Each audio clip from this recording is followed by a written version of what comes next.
Bom dia, boa tarde, boa noite, pro horário que se for ver o vídeo.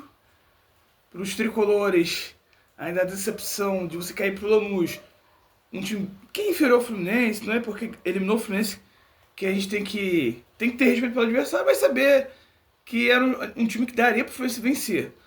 E vamos falar de Renato. O Renato sai, merece todas as críticas possíveis. Parece simplesmente que ele aceitou vir pro Fluminense porque não estava fazendo nada. Porque ele não aceita crítica, não aceita música, sendo que os trabalhos dele, os últimos, desde a época do Grêmio, são ruins.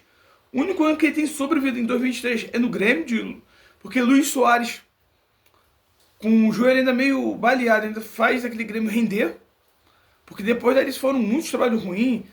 Praticamente ele que monta o time do Grêmio que rebaixa em 2020, o Grêmio que briga para não cair em 2024. Ele que estava nesse Grêmio que depois reage. E o problema do Renato Gaúcho existia um problema. Que ele jogava por resultado muitas partidas, não queria matar muito jogo. No Mundial contra o Mamelodi Sanders foi para jogar pelo empate. No próprio Brasil tem vários jogos que ele tentou, de vez de matar o adversário, tentou segurar resultado. Por exemplo, contra o Vitória, toma um empate no final, porque de vez de tentar fazer o resultado contra o América Chaves, o Fluminense ganhava de 2-0. Novamente, de vez de fazer o 3, ele foi querer segurar o resultado quase, toma um empate. Contra o Bahia, foi extremamente satisfeito. 1-0, tentou reverter aqui. Só que contra o Lanús não deu certo. E Renato tem que escutar as críticas, porque ele não pensa, opa, vou matar o jogo, vou decidir logo. Se tu ganha de 2-0, vou fazer o 3, do que tentar segurar o resultado. Reclama que não tem tempo para treinar, mas um monte de time também não tem tempo para treinar. E muitas das vezes, ele reclama, mas ele é o treinador que mais poupa time no Brasileirão. Bota time reserva, botava, agora que saiu. Mas eram vários jogos com time reserva mesmo. Só o Fábio titular. Muitas vezes sem necessidade.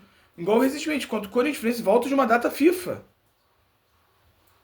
Tava lá parado, um monte de jogador 10, 12 dias sem jogar. Que dava para alguns jogadores ou outros, até para pegarem ritmo. E vejo que essas críticas ele não estava aceitando. Isso é muito ruim. Sem contar a insistência de alguns jogadores, como o Lima.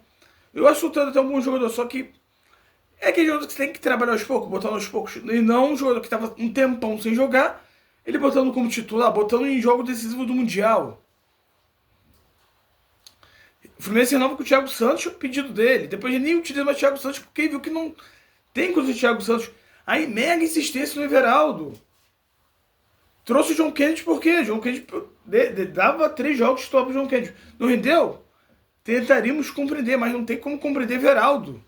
Até pela carreira, pelo histórico do Everaldo. Então, assim, as críticas para a demissão do Renato foram bastante válidas. Não aguentou a pressão. No Palmeiras, há 2 meses atrás, estavam pedindo a cabeça do Abel Ferreira. Que eu achei até uma loucura. E Renato, que ele ganhou no Fluminense, foi bem no Mundial? Muito bom. Mas vai viver só disso? Acho que o time do Fluminense pode render mais, pode ser um time mais ofensivo e não jogar por resultado, que é isso que Renato Gaúcho estava jogando, apenas por resultado. Agora temos que pensar no estrago pós-Diniz, que é a herança que tá de renovações, como do Thiago Santos, que é pro ano que vem, o Thiago Santos tem contrato pro ano que vem, do Lima, que tem contrato renovado, que vai até pro ano que vem, eu acho, ou se não for até 2027. Guga, que renovou por 4 anos. E todas essas renovações passaram por ele. Outra coisa, você tem alguns jogadores sem ritmo de jogo, como Lescano, Riquelme, Keno, o Lavega. Porque ele achou que os caras não estavam prontos. Ou eram muito novos. No Palmeiras, Estevão, Hendrick, estavam jogando com 17 anos. Sem contar que o elenco, isso também tem culpa do Pavão, do Mário. Mal equilibrado. Quantos jogadores de lado a gente tem nesse elenco? Canóbio, Soteldo, Lescano, Keno, Joaquim Lavega, Riquelme, Santos Moreno. E de meia só tem o Acosta, porque o Ganso tem tido problemas de lesões. Centroavante, o homem gol, a diretoria não trouxe. Mas também temos que culpar o treinador, porque deram a carta branca para o treinador, que também tem culpa.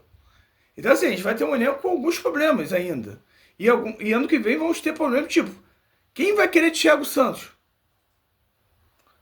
Lima, vai ter espaço nesse elenco pro ano que vem? Vai ter que emprestar pagando parte do salário. Quem trouxe Everaldo? Pagaram. Cada vez mais ele tem menos clima com a torcida. É aquele tipo que vai chegar no final do ano, o Fluminense vai ter que emprestar pagando salário. Essa é a situação crítica. E aí vamos falar do. Eu falei do elenco desequilibrado, de possíveis técnicos. Assim, o Mário ele sempre tem uma resistência a treinador estrangeiro, por mais que o elenco do Fluminense tenha bastante jogador estrangeiro. Um cara que eu gostaria de ver, mas acertou há pouco tempo com o Santos, foi o Juan Pablo Voivoda. Os outros treinadores estrangeiros talvez seja difícil mas trazer, ou alguns estão em baixa. Por mais que existe essa resistência do Mário. No Brasil, o Cuca inicialmente parece não assumir em nenhum clube esse ano, por causa de problemas familiares. Tite, que seria um nome, eu sei que alguns torcedores não vão achar tão interessante, mas também está falando que está cuidando da saúde. E olha o que tem de livros no mercado. O Dai Helma, que o Mário gosta muito e já tentou, até antes do Mano. Roger Machado tá livre, não sei se tá. Poderia ser, opa, não tem nada, vai tu mesmo. E também vejo a opção, que alguns torcedores podem criticar, deixar Marcão e ver até onde vai. Pensar que 2020, 2021, Marcão termina a temporada. Vamos ver quem será o treinador, pode ter alguma reviravolta. Eu acho que o Mário deve sondar o Odair, o Cuca, o Tite e ver algum treinador sul-americano. Acho que português difícil ir, por mais que seja ano de eleição, e o Mário sabe que tem que terminar bem a temporada, até porque temos uma Copa do Brasil, que dá para ganhar, semifinal e final. E Brasileirão, o Fluminense tem 2 jogos a menos.